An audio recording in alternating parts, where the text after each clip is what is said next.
Our first speaker will be Alexander Otsipov, who is Senior Research Associate of the European Center for Minority Issues from Flensburg, Germany, since September 2010. He is heading Economics, Justice and Governance cluster. He studies in Russia, history at Moscow University, law in Perm, Western Ural, and defended PhD thesis in technology at Russian Academy of Sciences. So we have a fantastic combination of education of background. For 14 years he was also member of Human Rights Center Memorial, which was one of the leading Russian human rights NGOs, where he coordinated the program of ethnic discrimination. Currently, his research interests include ethnic and racial discrimination, non-territorial autonomy, cost-effectiveness of minority protection, and models of official diversity management. He is also doing research on post-communist transformation in Belarus, Ukraine, and Moldova, and the long publication which would be found online. Please. Thanks so much, Elena. Morning, still this morning. I'm still curious how I could read twice. Oh, yes.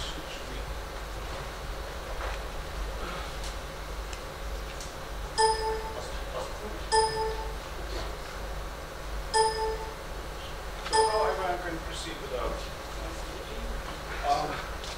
it would be even easier for me to do without it, because I have been a bit afraid of overloading you with unnecessary details.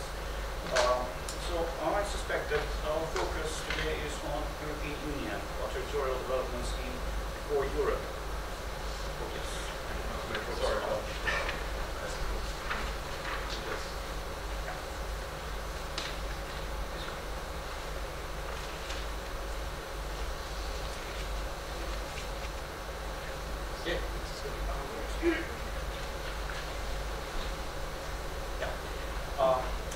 But I think that some developments outside the European Union can be of interest as well, and I focus on post-Soviet space. And I wish I could tell more about Russian Federation, but unfortunately, the recent years my connection with Russia has been completely or almost completely destroyed, so I'm not following political developments in Russia, particularly with regard to Russian federalism. But I travel to Moldova and Ukraine quite often, and I can present some thoughts about autonomous arrangements in Moldova and in Ukraine. First of all, I have to say that the Soviet Union and post-Soviet countries have an impressive record of federalism or autonomous arrangements supposedly based on ethnic principle. And later on, I'll tell a bit about what ethnic underpinnings or ethnic fundamentals of federalism or autonomy mean. So we can see some figures that 7 post-Soviet countries inherited or had some territorial autonomies after the breakout of the Soviet Union. Then not all of them are ethnically based, supposedly based on ethnicity. Then 2 were really established just before or immediately after the breakdown of the Soviet Union. That are Crimea and Gagauz autonomous unit in Moldova.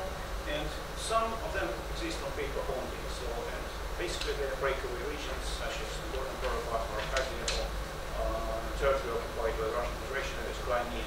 So Crimean autonomy exists on paper only. And you may ask why I group these cases in this way. And there are some formal, these substantive reasons for doing this. According to Freedom House Index, there are 3 post-Soviet countries outside the European Union which can be considered semi-free or partly free. That are Moldova, Ukraine, and Georgia. I mean, all 3 have really functioning autonomous, or have until recently some really functioning territorial autonomies.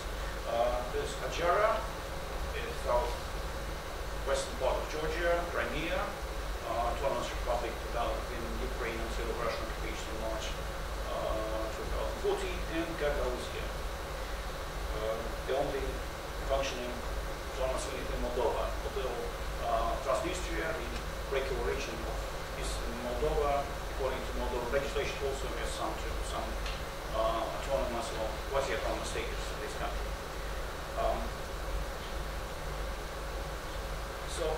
I want to try to be as brief as I could to present some basic facts about two regions I'd like to focus on.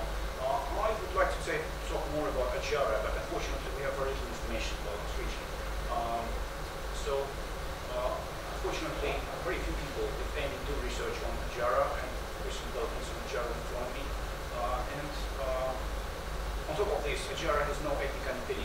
So my primary focus on how ethnicity is institutionalized in these territorial and non-territorial settings. And Ajara is off the list.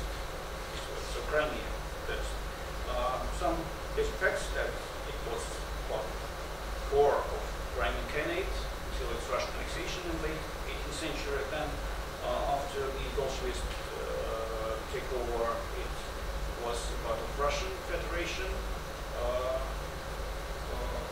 Then, probably it's the rationale for the establishment of autonomous region in this territory was the existence of Crimean Tatars. They were expelled from Crimea or deported to Central Asia basically in 1944. The Autonomous Republic was abolished, and in 1954 the territory was ceded to Ukraine, or precise Ukrainian Soviet Socialist Republic as part of the Soviet Union. Then it was re-established as the Autonomous Republic in 1991 and was part of Ukraine until the Russian annexation and occupation of 2014. So Russians constitute the ethnic majority of this territory, and there are also Ukrainians, not 1/4 of the population, and Crimean Tatars, people returning back from the places where they have been deported to in the 1940s. And now they constitute approximately 12 or 13% of the entire population. There are also others, 2 and 100,000 million in the Autonomous Republic of Crimea, plus the city of Sevastopol, that's about 400,000 people more. And there are ethnicities other than Crimean Tatars who have been also deported to other parts of the Soviet Union under Stalin rule.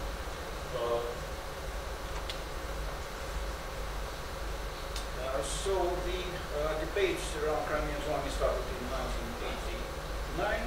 Then there was a public referendum in January 1991 on the re-establishment of the Crimean autonomy. It was immediately recognized by the Ukrainian government, the Ukrainian parliament. Then from December 1991 to, roughly speaking, the beginning of 1996, there was a period of turbulence when the Crimean aliens tried to negotiate or to make pressure on the Ukrainian government on the privileged status of this republic within the Ukraine, the Ukrainian Republic. Finally, both sides came up to some modus vivendi. So there was some period of stability in relations between Kiev and Simferopol, the capital of Crimea. And the constitution, the last constitution of Crimean autonomy, was adopted in 1998. It was in full compliance with the Ukrainian constitution, and the system functions were more or less stable until the sad events of the last year.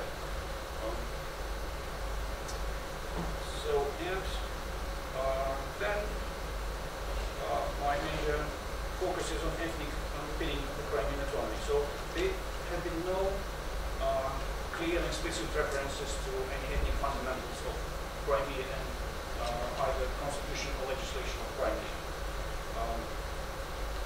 The Crimean aliens, or people who developed this idea of Crimean right to autonomous status in Ukraine, developed the idea of multi-ethnic community with specific regional identity or historic destiny. This idea was articulated in a more clear way in previous constitutions of Crimea of the early 1990s, and it was in some way indirectly placed into the new constitution, the last constitution of 1998. The constitution also skipped the issue of state official languages, although the previous constitutions of 1992 and 1995 referred to Russian, Ukrainian, and Crimean Tatar as the state languages, while Russian was considered the official language, the last constitution just skipped this issue. So Ukrainian was acknowledged as the state language because the only state language in Ukraine. Russian was referred to as the language of official communication, and all languages, including Crimean Tatar, was languages under state protection.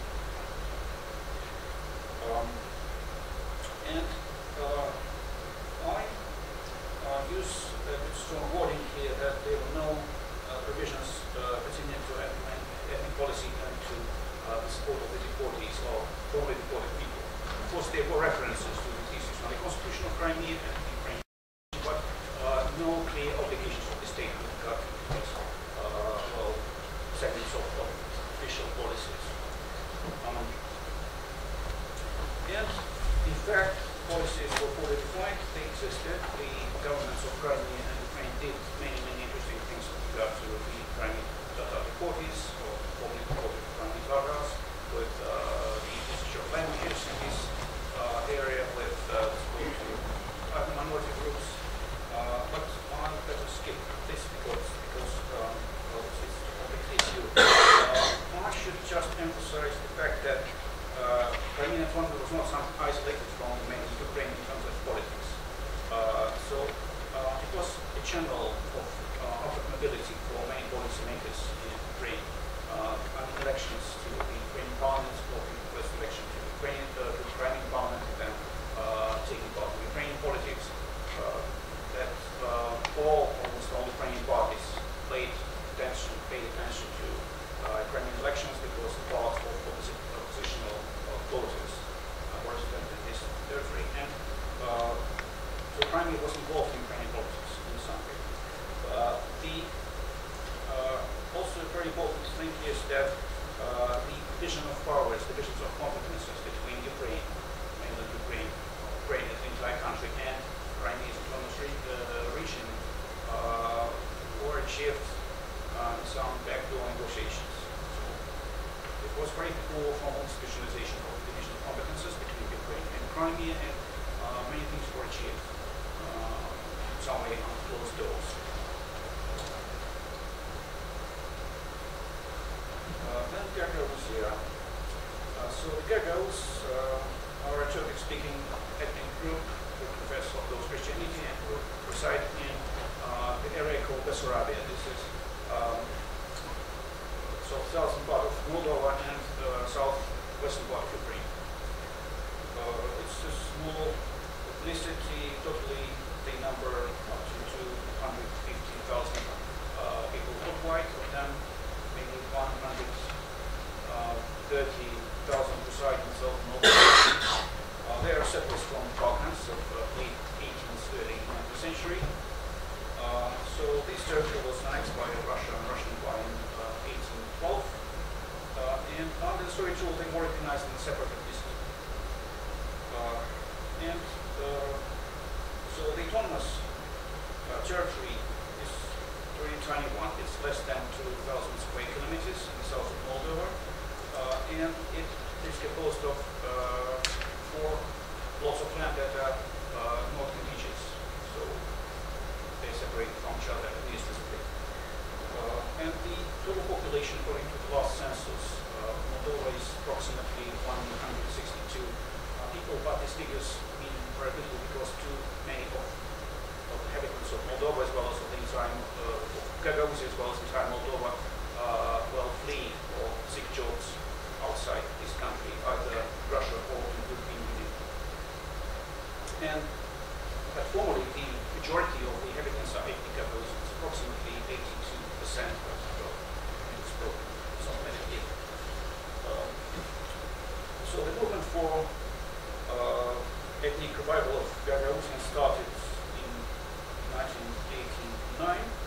The same year, the activists declared autonomous Gagauzia in Moldova. Then a year later, they declared independence of Gagauzian territory from Moldova, but recognized them as part of the Soviet Union. It was some breakaway region, administered in parallel by self-proclaimed government of Gagauzia and officials appointed by the Moldovan government. So these people shared the same building in the central Conrad and coexisted in some way peacefully. So quite several years later, in 1994, both parts achieved some solution. There was organic law on this status of Gagauzia adopted by the Moldovan government, Moldovan parliament, and several months later, the borders of Gagauzia were established by the way of local referendum. This referendum was carried out in territories where Gagauzians constituted less than 50% of the inhabitants according to the last census. So then Gagauzia adopted its basic law, and then the Constitution of Moldova fully recognized Gagauzia as an entity, autonomous entity within Moldova in 2003. And this did not prevent any political turbulences in relations between Chisinau and Conrad.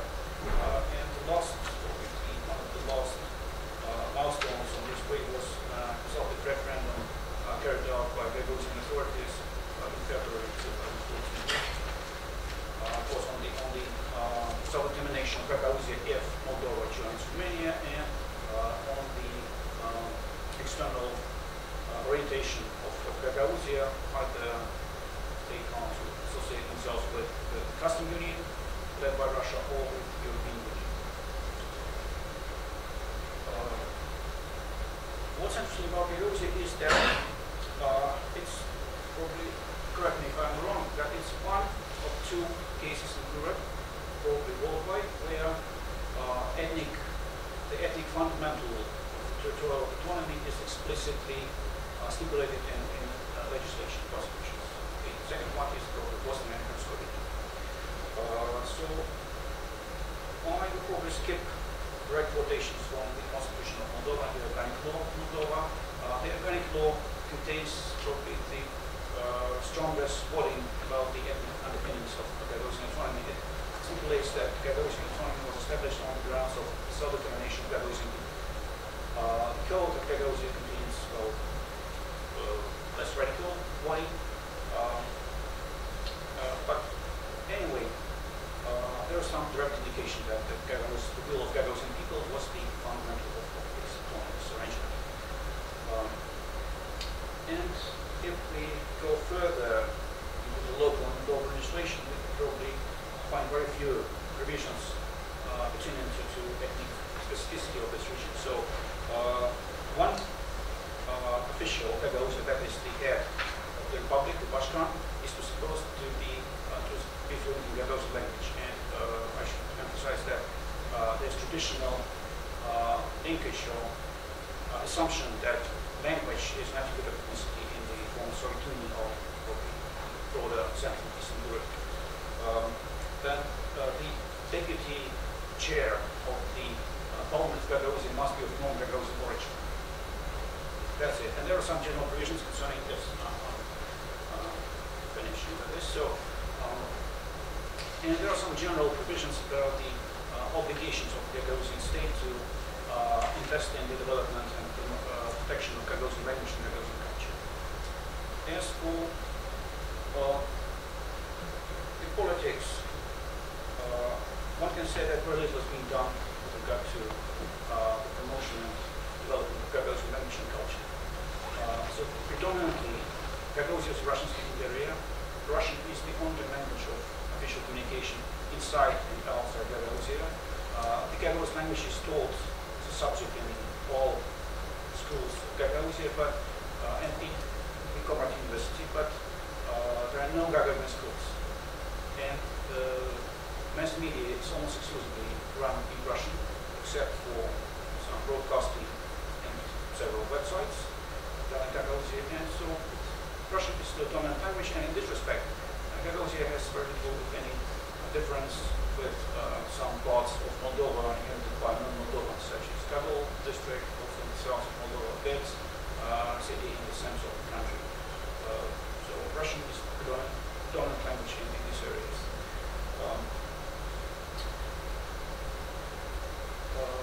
And then I'll probably skip some other details and do some comparison and probably stress seven points that British analysis of autonomous arrangements in former Soviet Union and maybe outside this area in other parts. So, first, that we should not disregard Soviet/post-Soviet autonomous arrangements as something not genuine, not impractical, etc. They are proved to be durable institutional settings which survived the breakdown of the Soviet Union, which provide for some comfort, mobility of local elites that are grounds for negotiations between peripheral and central elites, and so they prove their viability in the long run. Second, that I won't say that we should forget about mass voting or moods of revolters or masses in these areas. We should probably put this somewhere to the bottom of our list of preferences, because preferences of voters are very unstable in this part of the world. Today they vote for one thing, tomorrow they would vote for something opposite. Third thing is that in these two cases, and if we talk also about the JARA in three cases in these semi-democratic countries, the principles of stability and the principle of fair play do not apply. So it's always the principle of dominance. So either side tries to establish its privilege and dominance in relative relations, and it's done in either ways. So in some periods, the Crimean elites, Gagauzid elites, try to claim to establish their, so to say, associate status, associate membership with Tuzak rights in this statehood. In both cases they failed, but they made these attempts. And finally, central governments, as the most strong sides of the negotiations, established their own dominance. And in fact, they established rules of the game. And in the case of Gagauzia, still both sides failed to achieve some modus vivendi or some stability in their relations. In the case of Crimea, from 1996 to not Russian occupation, but the period of Yanukovych rule in 1911, there was some stability and some state of affairs that was favorable to both sides, and both sides were quite satisfied with this informal division of powers and competences with two sides. Fourth point is that these autonomous units are an integral part of their policies of their countries. So they are channels of autonomability of peripheral and in part central elites. There are springboards for many policymakers to mainstream politics of these countries. They play some other important roles in national politics, so they should not be regarded as something encapsulated in these territories or regions. Fifth, that probably the prior attention should be paid to informal solutions, and according to definitions granted by Levitsky and healthcare, these are relations done through informal channels, and too many things, particularly concerning appointments of officials and distribution of budgetary funds, negotiated and decided upon somewhere in back rooms and without any clear linkage with legislation which is very badly loosely formulated in all cases. Fourth thing, that ethnic underpinnings of these autonomous arrangements are basically in the domain of symbolic policies. They unrelated, the practices are unrelated to these badly loosely formulated provisions of the legislation, or these things are practiced out symbolically and articulated informally by external observers or some policymakers, but not by the legislation itself. So it's an also a tradition of referring or guiding ethnic underpinnings of federalism and autonomy as what Brookfield called doxa, some common knowledge that's unquestionable, something that's not directly addressed because everyone assumes this. And yes, I'm almost accomplishing my presentation. So I think the seventh thing is that a good way to analyze this kind of arrangements is to forget things like nation, minority, culture, self-determination. This is all about negotiations between elites, local and national level, and it's done through informal channels and with breaking it out and silencing too many issues that can generate some tensions among voters or among masses which inhabit these areas. So that's it. Thank you very much.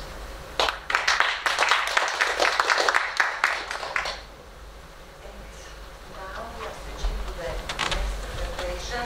I would like to present you our next speaker, Pavel Tereshkovic, who is an expert of the Independent Belarusian Bologna Committee, which is one civic initiative to promote the entry of Belarus in Bologna process. His research interests include ethnicity theory and history of nationalism, study of minorities. He has published on this topic widely and edits also the first Belarusian journal on minority issues forum, and I think widely published book about the history of Belarus and more than 100 publications on separate topics. So, really impressive. For over a decade, he supervised the Carnegie-supported international study of social transformation in Belarus, Ukraine, and Moldova. In the past, he also established chair of ethnography at Belarusian State University in Minsk, and he was the first head of this department.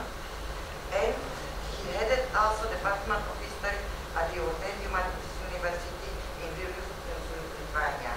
So, rich experience, and you will listen to your presentation. The floor is yours. Thank you very much for your presentation of mine. Hello everybody.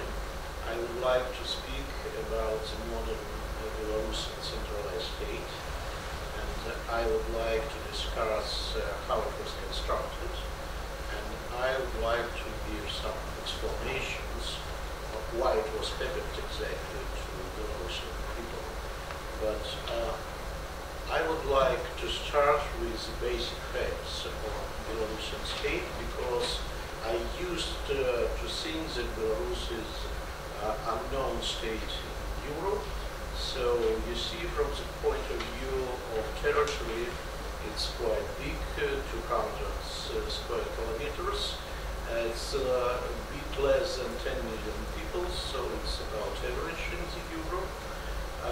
The GDP per capita is quite good for Eastern Europe, $18,000 per person. And the composition of the population, the majority of population are Belarusians.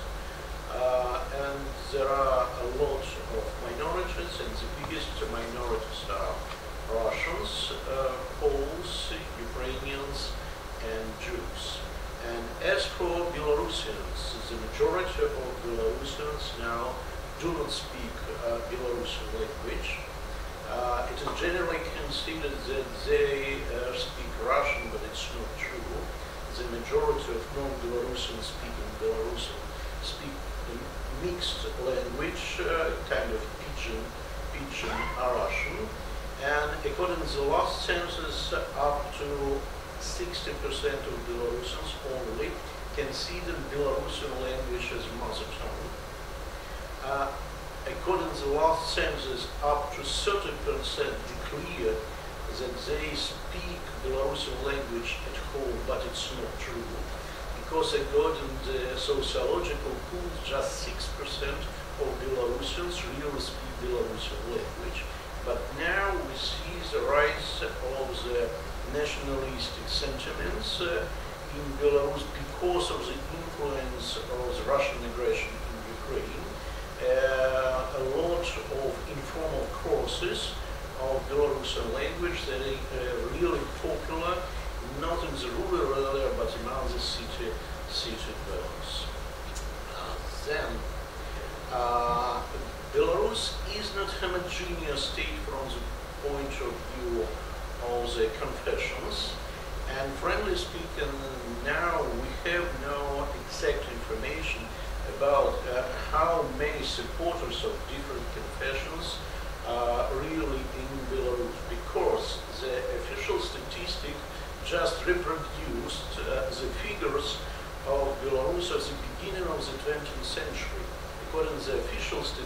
Catholics, about 80% of populations are Russian Orthodox believers, about 14% are Roman Catholics, and among others are Muslims, Jewish, and so on and so forth.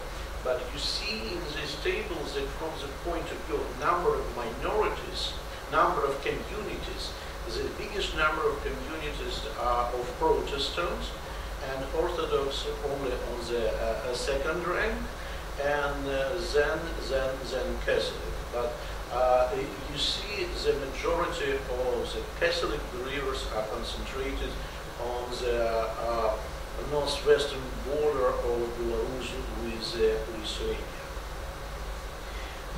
There are also some slight division in between eastern and western part of Belarus, because in the interwar period Belarus was divided, and the eastern part was a part of Soviet Union, western of the Poland, and now western part is less industrialized. The population of the western part more religious than of eastern, and probably this all difference. And also I can add to it that in the end of the 80s and beginning of the 90s of the last century, there was a new national movement in Belarus, the movement of the western Polessia. Polessia, it means woodlands. This is the territory within the border of Belarus and Ukraine, which is divided from the major part of Belarus by the belt of marshes, and that preserved its native language. And in the 80s and 90s, there were a group of intellectuals who demanded that Polishchuks are a separate nation, and they called in the beginning of the 90s for the federal state, like Czechoslovakia, and sometime even for independence of Polessia. But in the middle of the 90s, this movement disappeared completely. The leaders immigrated to Russia, and they now are completely inactive. So this is the modern-day administrative division on Belarus, which is not coincided in any extent with the differences of the confessions or languages and so on and so forth. It's just the same like all the Soviet Union. Nothing has changed. And basically it's composed of the 6 big provinces and the capital area of Minsk. And then I would like to speak about how the modern centralized state was constructed. This centralization was connected personally with the President Lukashenko, who became the president in 1994. And his first steps towards the consolidation of his personal power was the elimination of the local self-government. Originally, the local self-government in Belarus consists of the local councils and executive committees of these councils. And originally, exactly, the councils should elect the chairperson of the executive committee. But after the few months of his presidential power, President Lukashenko decided to change this rule. And now he appoints all leaders of the big provinces, and then the leader of these provinces appoints the chairperson of the another level of executive committees. This means, from the word of President Lukashenko, the construction of the vertical of power. Then in 1996, it was a reform in Belarus, and constitution was changed. With these changes gave a lot of power to president, and he imposed control over the government. He has the right to appoint the prime minister and the vice prime minister and all other ministers, and the parliament can only to confirm this selection, and in the history of modern Belarus we do not know any case when his proposal was rejected. Another step is control over the national bank, and in the same mode President has the power to appoint the chairperson of the bank and the members of the governing board of this bank. Then control of the election, it means the control of the Central Election Committee, and President has the power to appoint the chairperson of this committee and the half of the members of this committee. And I would like to quote very famous expression of one political science specialist about the Belarusian election system, that this system is so distinctive that it could work without any borders at all. Then the control over the legislation, probably this is the most distinctive part of the centralized Belarusian state, because President first of all appoints all judges over the whole territory of the Republic of Belarus, and the chairperson of the Constitutional Court and half of the members of the Constitutional Court also. Then control over the houses of parliament.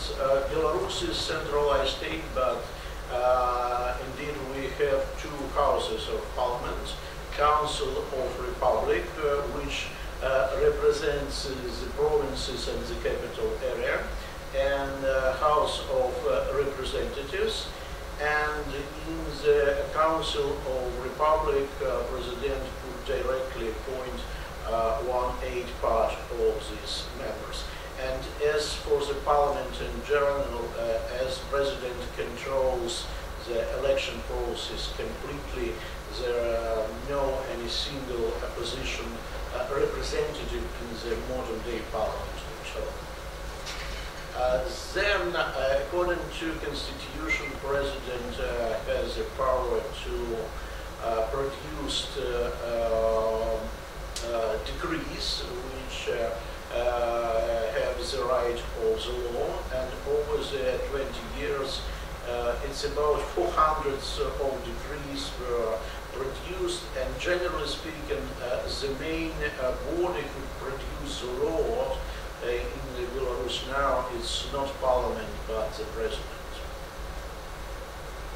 And another very famous expression by President Lukashenko is that the state should look like the trunk and branches, where the trunk is the president and the branches are the all powers. And in this table you can see how president could influence the several branches of the power, but some of this influence direct, some indirect, but friendly speaking, President now controls everything in Belarus which is possible to control at all. And another expression of the centralized power is the so-called all Belarusian meetings, which looks like directly as a meeting of the Communist Party of the Soviet Union.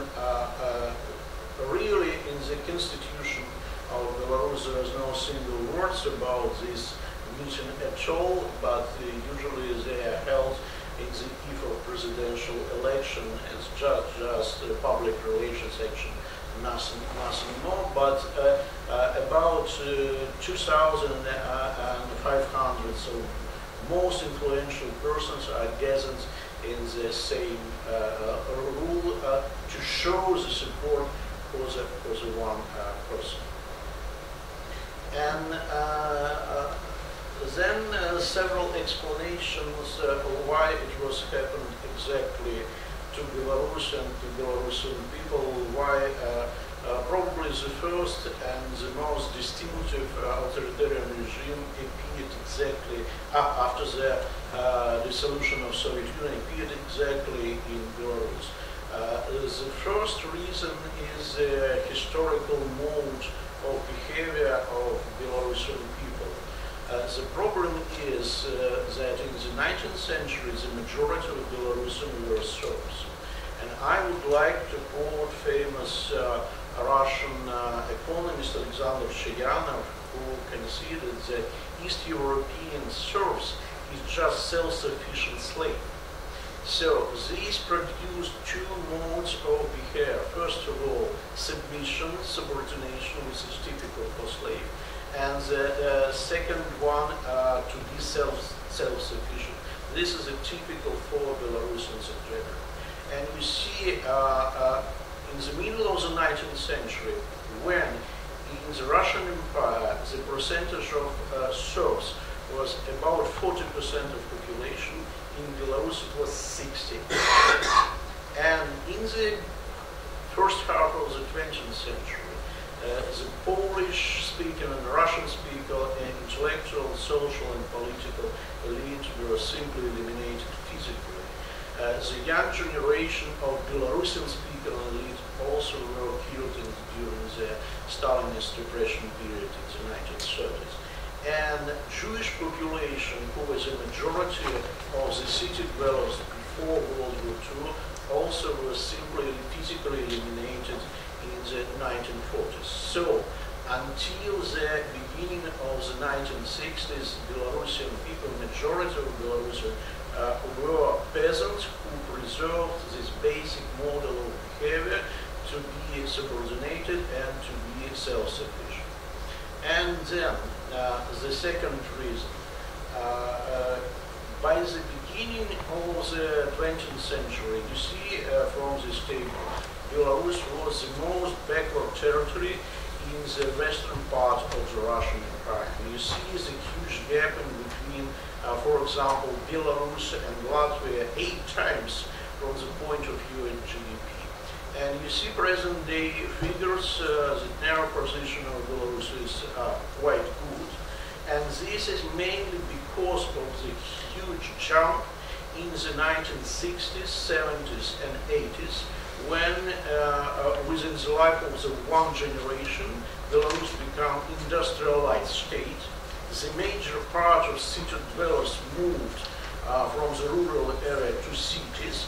And once again, this population preserved this traditional mode of behavior to be self-sufficient and to be subordinated to the power.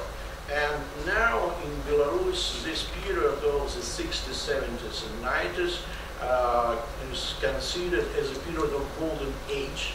That is why the Soviet legacy, the legacy of the Soviet regime, appreciated very and very high. This is the reasons why Belarus now is, yes, I see it here. And just few words about the peculiarities. Why I consider that modern Belarusian authoritarianism is postmodern. To my mind, the true dictatorship should be Stilish. Former Soviet Union has great style in architecture, Stalinist style, or German fashion also very distinctive. From this point of view, Belarusian modern dictatorship is not Stilish. And it's typical postmodern combination.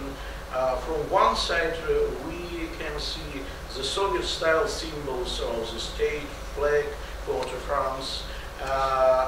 We see the kind of komsomol, which now called Byre, and we see KGB under the same name like in Soviet Union.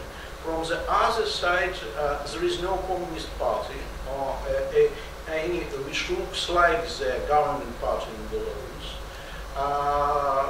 The border is open even for everybody, and you see this is a very interesting combination is KGB and Komsomol-like organization from the outside, and Bentley, Porsches, luxury suburbs, and so on and so on and so forth. And the very last picture, this is a background for the hopes of modern Belarusian intellectuals. You see, this is a church, a very distinctive church, in the small village of Sinkovichi in the western part of Belarus. This church was constructed in the 14th century. It's a local Gothic style, and you see its combination of the church and the castle in the one building. And what is the most interesting, that it was constructed as an Orthodox church, and during all its history, it was never a Union Church or Catholics. For 600 years, it was Orthodox Church. So it's a kind of Westernized Orthodoxy Belarusian style. So it's our home in our historical legacy. Thanks a lot for attention.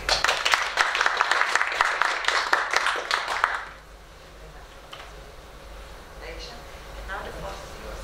Yes. Well, I would like to ask Alexander, Mr. Alexander, about a question that, firstly, after the collapse of the Soviet Union, what's the reasons that the current administration choose the political formatting of the federation? And secondly, is that why it is not keeping its own, like why is having other states offer them the freedom of independence? Why not choosing to having a system of bureaucratic control, economic controls, or military controls over the regions that are trying to become more independent? And secondly, it said that what is the main ambition of the Russian Federation for the long term? Because we see their coat of arms is looking the eagle is looking to the east and also looking to the west. But facing also a more like a union formatting of the union, expanding European Union. What is the plan that the Russian Federation going forward? Is that going to maintain its regional control and trying the best to just to maintain it, or in the future we're trying to take over with its influences?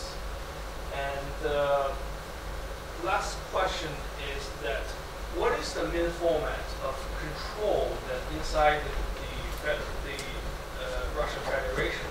It is controlled by more bureaucratic system like what's happening in China. The Chinese government is controlled by the Communist Party, made more by the loyalty of the membership of the party, and it's more like a bureaucratic system of control. Or is it controlled by, we're saying, more economic control or control by rule of law from a more democratic system, but also because the economic control is so influencing that also forming that kind of control. And thank you very much. Yeah. Thank you very much for your questions. All three are very complex ones, and it's not that easy to answer them very briefly. I'll try nevertheless. Why these federal/autonomous systems survived the breakdown of the Soviet Union? I think that in all these countries, except for the ones that are members of the European Union, there was the inertial scenario. So the institutions established under Soviet rule just persisted to exist as before, and if we look at Ukraine and closer, for example, the Ukrainian system of local governance, local self-governance is almost the same Soviet system, minus the Communist Party. So the Communist Party has been replaced with the quantities of the central government president. Of course, it's a very rough explanation, but it's a general way how things have been done. these countries, I mean, the mainstream politicians, the political elite regard these autonomies, or regarded Crimean and Federalism autonomy as something ad hoc or imposed from the outside, some bad solution for some period of time. And treatment of these autonomies was done in a way to gain full control over the government appointments, over the budgets, the investments, other things, and in both cases, the central governments will achieve their goals. They are the strong part that play. They control economy, they control administrative appointments, they control the party system, and I can tell a little bit how it functions still in Federalism and Ukraine, but I think we have very little time. Interesting. As for the Russian Federation, I will be skipping to the third question. Second question, sorry, the Russian Federation. Well, it's a more complex issue because Russia is a huge country and the situation in different parts of the country different from one from another one. And it was done through different leverage. So it included some intra-elite facts about the division of competences and resources. This is about KGB control, about blackmailing. That means that corruption is going to encourage Russian Ukraine, and too many officials were dependent on the law enforcement because if they do something wrong, they will be arrested and punished for bribery or other things, and they knew this. So that was one of the things that made loyal to the central government. And there were many other things too, many other devices, administrative, political, economic, etc. that provided for control of the central government over peripheral agents. As for the Russian Federation, I think well, it's not that easy to go into Mr. Putin's brains and brains of his surrounding and to predict what they do in the next couple of months or years. There are just speculations about the motives or motives, incentives behind their behavior. So probably they are thinking in terms of threats, external threats to the country, and they want to maintain some perimeter of security in geopolitical terms. So, and for these terms, brain is crucially important for geopolitical gains. Then they have some ideas of expansion. They need some successes in keeping control of the neighboring countries or the domestic public. Many people, many observers would say that all things that Putin and his surrounding are doing subject to maintaining, preserving their power, replacing power. And many things are to make good impression on the local electorate of Russia. And since people are very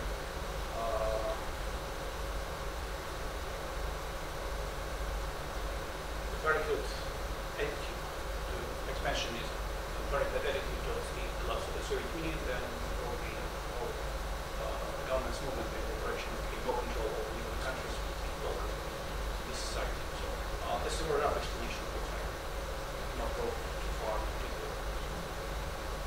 Thank you. On time. So, okay. Of course, you can continue the discussion. Please. I have a question for Pavel about the Belarusian language, because Belarus is an exception among post-Soviet states, because Russian is also recognized as a state language in addition to Belarusian. So what role does the Belarusian language play with regard to Belarusian identity? There was a time, I think, when it was considered a symbol of the opposition. Is that still the case? Or maybe is this hybrid language which you refer to, does that play a role in identity at the local level? You see, you're absolutely right. There are two official languages in Belarus, but frankly speaking, we have the only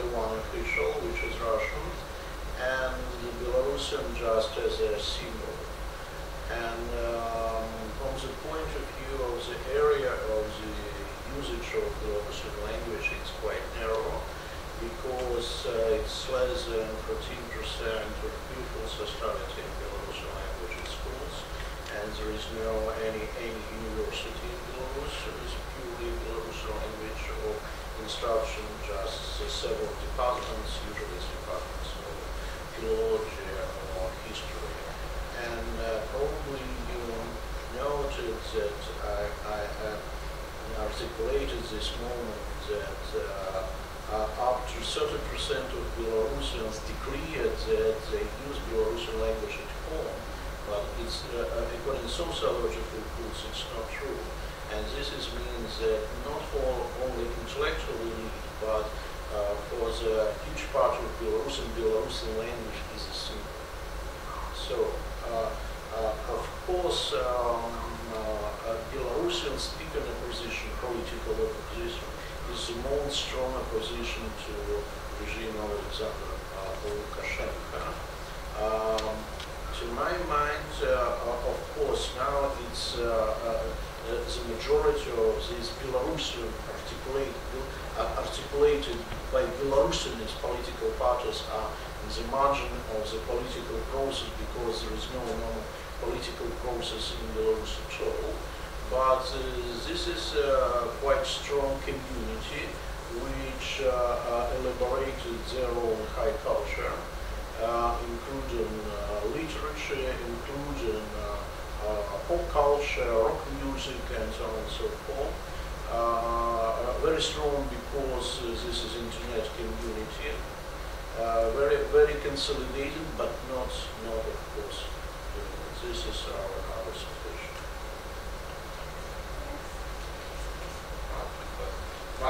Fascinating presentation. My question is for you, Dr.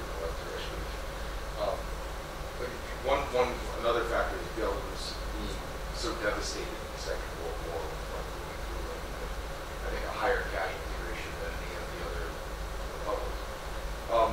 How much remaining sense of local identity is there? Because you talked about Lukashenko's, the first step was eliminating local self-government, hijacking it. If there were ability to represent that in politics, what's knowing what you know about the society, how much of a factor do you think that could be in terms of representation and manifesting different visions of the state in Belarus, had that not been interrupted so early in independence? You see, it's quite a fashion in the modern Belarus that one time 5 or 4 years appeared new ethno-political movement. And for example, it is known from the history that in the 19th century, Belarus was divided historically and culturally into the 3 major parts. The eastern parts were Belarus exactly. The western part is Litva, but it's not modern Lithuania. And the southern part is Polessia. And now it's a kind of question that truly Belarusians, not those who live in eastern part of Belarus, because they are very influenced by the Russian culture, but truly Belarusians are Latvians. And there are several attempts to construct all Belarusian identity of Latvians people. So this local identity really preserved, and you see, of course, it was huge devastation in Belarus during the World War II, but mainly it was devastation in the cities. As for the rural areas, monuments, by the way, this is the church in the village, and local identities also preserved. Yeah, I'd like to ask you a general question, really, about the content comes out of what you're saying. It may be true, do you think it's true that in the West, federalism is regarded as evolutionary, something rather idealistic and desirable that can be done? In Eastern Europe and post-Soviet world,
Soviet Union, there was a difference between the Russian Federation and other parts of the country. And although in Russia the federal rhetoric was very much welcome in the 1990s on all levels of governance, academia, in countries such as Ukraine, Belarus, Moldova, autonomies, territorial autonomous arrangements were regarded as something imposed from above, and the ideology of this rejection was much more complex. I could tell more about this, but probably it will take much more time, more than we can afford right now. So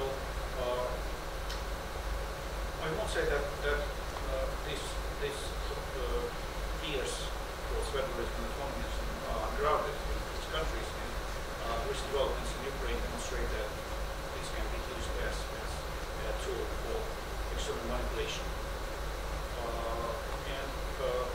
This is one reason. The other reason is total distrust.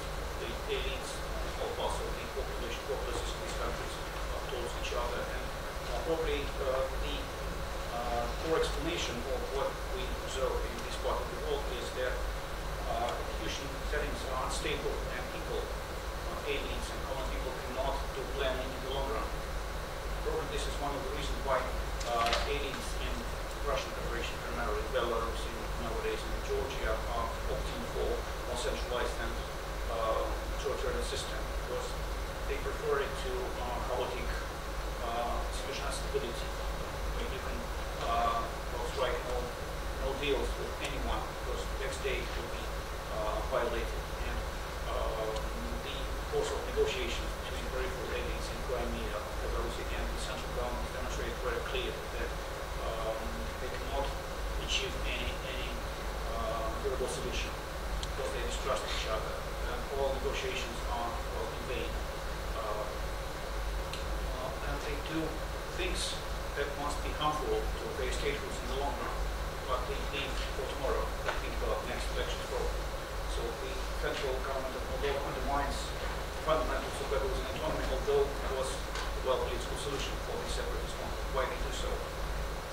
Because they don't think for terms of 5 years or 10 years planning. We go for today, tomorrow. That's the explanation. So real threats and distribution stability and inability to plan and formulate. The only incentive is to achieve something today, tomorrow. Just a few words here. I do think that you're absolutely right about the general view that the federalism is a danger for young East European national states. And as for Polish troops, they weren't supported by, for example, Poland and some external force. The problem is that this movement appeared in the end of the 80s, when the main rival of Communist Party were Belarusian nationalists. And it's kind of rumor that Polish troops was supported by KGB as a some force to influence to Belarusian nationalists. And the last few words about the position of Lukashenko and Belarus in general towards Russian aggression in Ukraine.